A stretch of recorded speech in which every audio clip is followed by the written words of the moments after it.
I like to make movies about things that scare me. Spoiler alert. I don't know if I'll just go out and say it. And she was a trooper. She was like, yeah, she knew what I was going for. She's like, let's, however many times it takes. For many, many years, I've been terrified of becoming a parent, of parenthood in general. And so I really wanted to make a movie about that.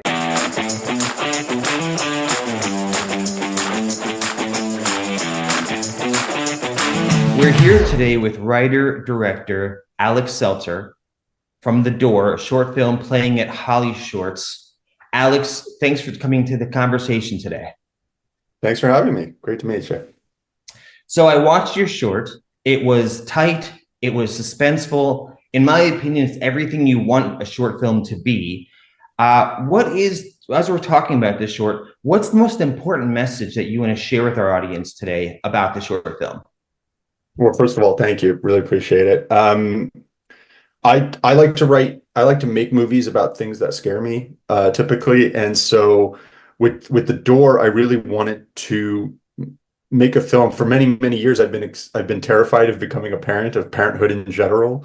And so, I really wanted to make a movie about that and kind of exploring my fears and where they come from, but in in an entertaining way.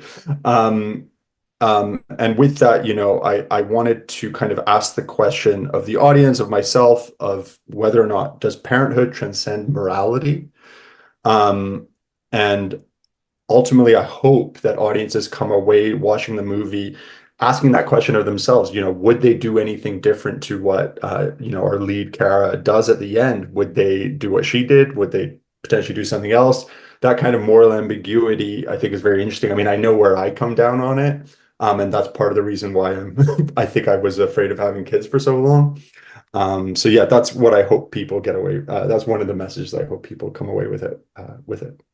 Outstanding. You mentioned questions, and I think Mhm. among so many features and shorts, this one does ask a whole lot of questions. And in my opinion, like what good storytelling does is it doesn't give us all the answers back. It really leaves us questioning ourselves and our world afterwards. So I think you've accomplished that. Congrats. Thank you. Especially in shorts too. I mean, it features, you have more time to play with. Sure. But I agree with you. Yeah. So what was the biggest challenge? Obviously, it's a short film. I'm not sure what your schedule is like, how many days. So I'd love to hear that. But what was the biggest challenge with your production? And what lesson did you learn from solving that challenge? Yeah. So believe we had 3 days, but they were jam-packed days. Biggest challenge. I think one of the biggest challenges, I'm sure everyone says budget, but my producer Mark did a great job with what we had. I never really felt the pinch too much. It was more so there's a spoiler alert. I don't know if I'll just go out and say it. There's a sequence towards the end of the movie where you find out what's behind the door. And executing that was probably the most challenging aspect. And I knew that going in, and I had shot some tests around my house. But specifically, like all the stuff later on in the film, like once we're through the door and into the mirror world, that I knew how to shoot. We had a very simple gag for that where we just flipped everything in post. But there were, even within that, I had to coordinate with how some other heads of department, like costumes, for example.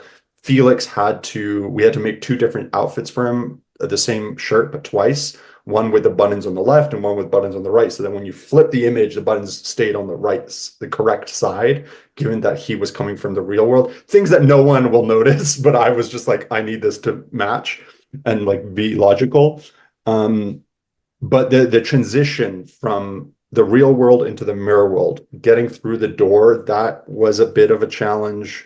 That was the most challenging, I think, because I don't have a very big VFX background. I've done some, but thankfully, with I had a great team. My DOP Justin Black and my VFX supervisor Nigel. We worked together. We did some tests beforehand, and then on the day my VFX supervisor Nigel was there, so we could, we shot out the wall and the door. That's all built. Wasn't real part of the house, so we built that. Had a little green box essentially on the other side of the door that when she opens it, we're looking at a green box. And then we had to flip around, remove the wall, shoot the whole kitchen area as a plate, but we had to make sure the parallax was correct. We had to like measure everything with a tape measure, make sure our angles were correct. So they would all like comp together, hopefully seamlessly in the end. And then, yeah, figuring out how to match her position. So when she does open the door from the other side, so that when she opens it, because we couldn't build the kitchen twice, so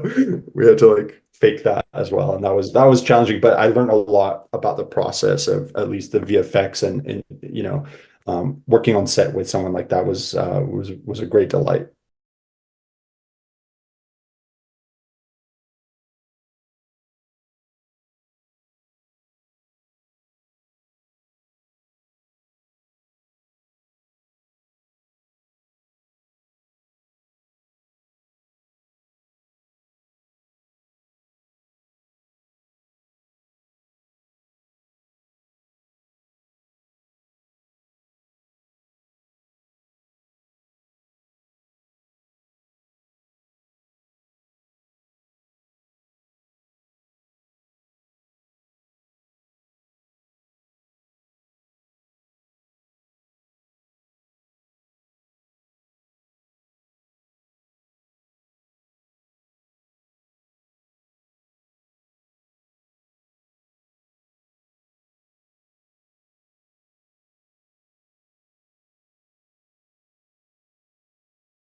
They're pros, I'm just lucky to like have they said yes and they liked the script. And we didn't have really any time for rehearsals. I think we did one read through over Zoom because Tanai is based, I believe, out of Vancouver, but we flew her in from Vancouver to Toronto where we shot the film. And Raymond, thankfully there was a hiatus in filming on his Netflix show, so everything worked out perfectly. And they were just, they got the script, they got the tone I was going for pretty much off the bat. I think one of the most memorable scenes I had, and I don't even think it's, I think for me, the whole film revolves around the kitchen scene and the argument that kind of spills over into pathos, and understanding where the two characters can finally talk to each other. Um, we did that. I think we might have, I mean, we did some coverage because I knew I wanted to keep it interesting. So I think we spent a good chunk of time on that, but there was minimal notes in terms of me stepping in as a director. It was just like, let's have fun. Let's explore different variations. Let's do it, this way. Let's do it that way. Trying things out so that I had more, because I'm also an editor and I came up as an editor and I edited this film. And so I knew, the godsend to an editor is variation rather than just doing the same performance 10 times and expecting it to magically work in the edit. But I know I'm rambling, but there was one specific moment, and this isn't performance because I think they're incredible. I think the work speaks for itself. And their stars are just going to keep rising and rising, and hopefully one day they remember working with me when they're already famous in my mind. There's a scene at the beginning where Tanaya's character, so Cara, she's throwing out her kids' belongings.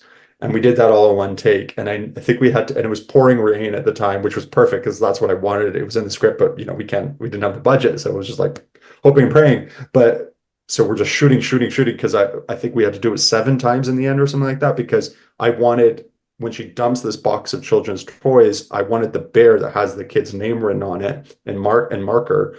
in like a pen to like fall exactly right so that when she slams the lid is like slammed and it's just the little leg of the teddy bear sticking out with the kid's name written on it in Sharpie.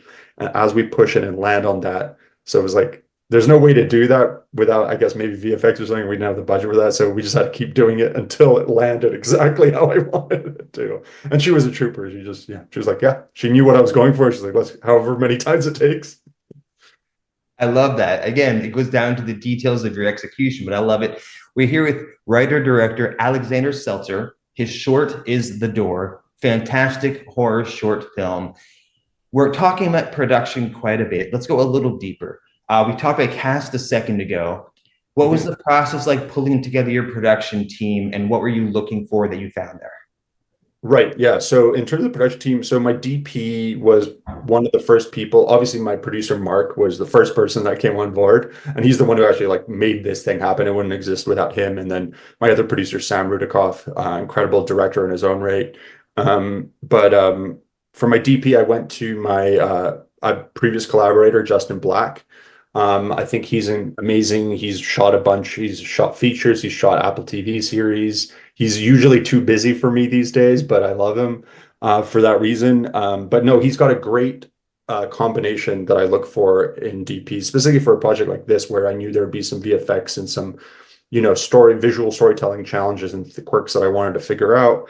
Because he has that great combination of like a technician's brain, the science of cinematography, but also the artistic side as well, handled in one beautiful human package. And then thankfully, Mark, my producer, actually brought and introduced me to a bunch of the other heads of department who I hadn't worked with before, like Logan in art or Mitzi in hair and makeup, and Jen in costumes. Like there was just a lot of really, really talented folks that I hadn't worked with yet, but based off of our first meetings, I was like, these are my people. They can get the vision, and it all worked out perfectly. I'm very happy with how it worked out, at least I'd say.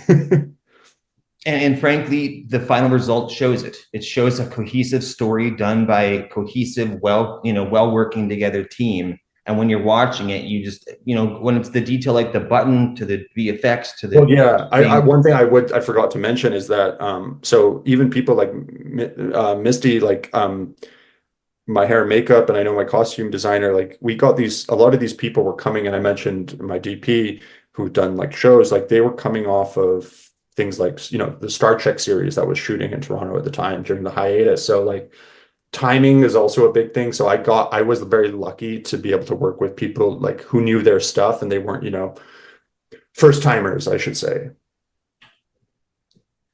I think a lot of good production is about good luck and good timing. So it sounds like I don't want to, I want to choose my words carefully, but the gods were on your side.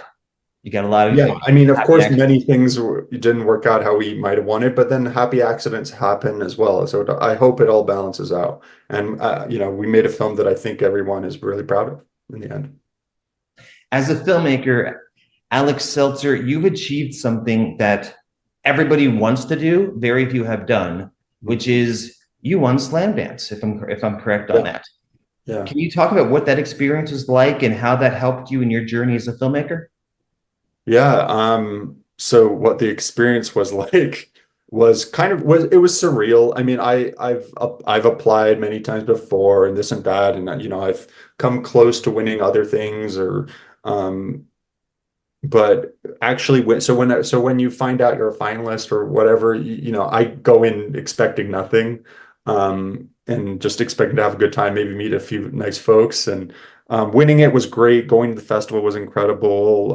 Park City, yeah, I'm actually in Salt Lake right now, so not like a half-hour drive, but um it was my first time going to Park City, so it was a great reason to go.